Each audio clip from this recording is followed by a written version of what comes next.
Hello, dear students, welcome back. Let's begin with the new question. The question says obtain the trend line for the following data using 3 yearly moving averages. And we are given with year and corresponding production in thousand of tons. Years are 1976, 1977, 1978, all the way up to 1986. And corresponding productions are 0, 4, 4, 2, 6, 8, 5, 9, 4, 10, and 10. Now let's quickly begin with the solution. Quite an easy question. We need to find trend line using 3 yearly moving averages. अब देखिए 3 yearly moving averages के लिए सबसे पहले let's tabulate the data. Tabulate करने के लिए first column में write the values of year given in the question and in the second column write values of production also given in the question. तो जो भी क्वेश्चन दिया है year और प्रोडक्शन में वो सारी वैल्यूज को हम कॉलम नंबर 1 और 2 में as it is note down कर लेंगे. Correct. Now in the third column we need to find 3 yearly moving averages. तो थर्ड कॉलम में सबसे पहले हम फाइंड कर लेते हैं 3 yearly मूविंग टोटल. अब the name itself is suggesting 3 yearly moving total, meaning हमको हर 3 साल के टोटल की वैल्यूज चाहिए, राइट. अब वो 3 साल के टोटल कैसे फाइंड करते हैं? For example, if we have to find 3 yearly moving total for the year 1976, तो हमें 1976 का भी डेटा पता होना चाहिए, उसके प्रीवियस ईयर का डेटा भी पता होना चाहिए एंड उसके नेक्स्ट ईयर का भी डेटा पता होना चाहिए. बट अनफॉर्चुनेटली 1976 के केस में we know the self year का data and the next year का डेटा, बट हमारे पास प्रीवियस ईयर का डेटा अवेलेबल नहीं है. That's why the 3 yearly moving total for the year 1976 is not possible. Now moving on to 1977. 1977 में this self year की value is 4, previous year value is 0 and next year value is 4. तो इन तीनों को अगर हम add कर लें 0 + 4 + 4 तो we get total as 8. तो 1977 के लिए 3 yearly moving total will be 8, right? Similarly, for the year 1978, self year की value is 4, previous year की value is 4 and next year की value is 2. Correct? Self, previous and next year. If we add these three values 4 + 4 + 2, we get total as 10.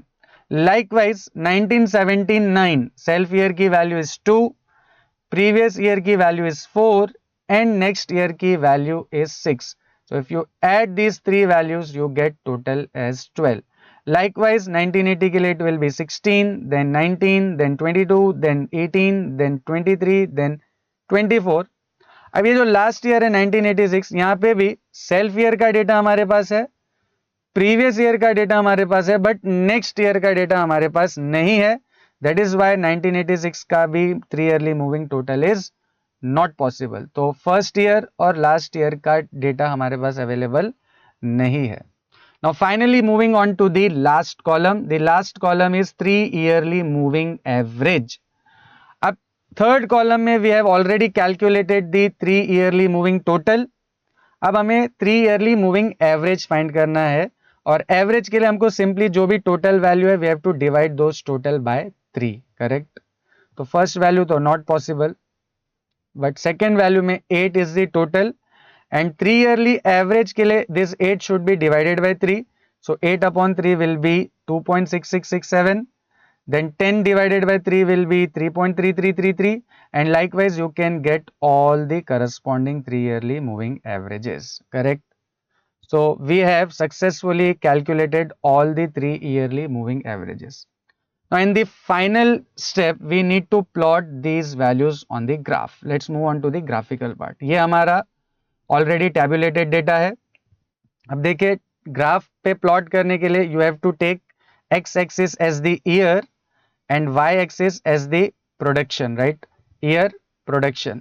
अब year जो है it is starting from 1976 to 1986 and production की भी जो minimum value है that is 0 and maximum value is 10. तो scaling करने के लिए हम x एक्सिस और y एक्सिस दोनों पे ही 1 सेंटीमीटर को 1 ईयर एंड 1 इंडेक्स और 1 प्रोडक्शन इंडेक्स ले लेते हैं. ऑलराइट.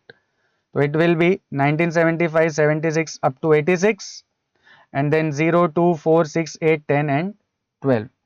अब यहाँ पे हमें क्या करना है, ये जो ओरिजिनल प्रोडक्शन की वैल्यू, सबसे पहले ईयर के साथ ओरिजिनल डेटा को प्लॉट करना है, right.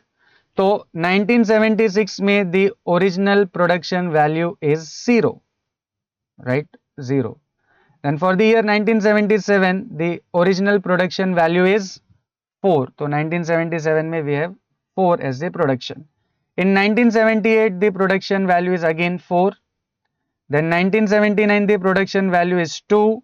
Then next is 6. Then next is 8. Then next is 5. Then next is 9. Then 4. Then 10 and then again 10. अब इन डॉट्स को हमको स्ट्रेट लाइंस के थ्रू कनेक्ट करना है, दैट्स इट. ये हमने सारे डॉट्स को स्ट्रेट लाइंस के थ्रू कनेक्ट कर लिया. तो this is the graph of the original production values, right. अब इसी ग्राफ में we have to incorporate this 3 yearly moving averages, correct. तो 1976 में तो we have no data, but 1977 में the 3 yearly moving average value is 2.667. तो for 1977 the value is 2.667, that is approximately वो यहाँ कहीं पे आएगा, पहला वाला पॉइंट.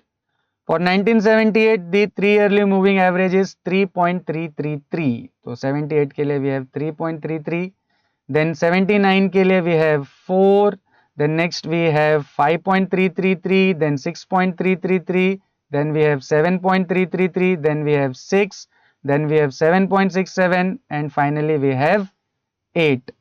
अब ये जो भी मूविंग एवरेजेस के डॉट्स हैं, इनको हम एक डॉटेड लाइन से रिप्रेजेंट करेंगे just to distinguish.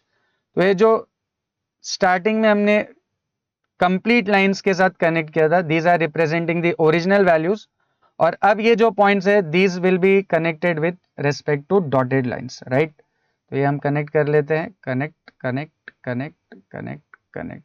So this is known as your trend line using 3 yearly moving average. That's it. Hope you have understood this. See you in the next video.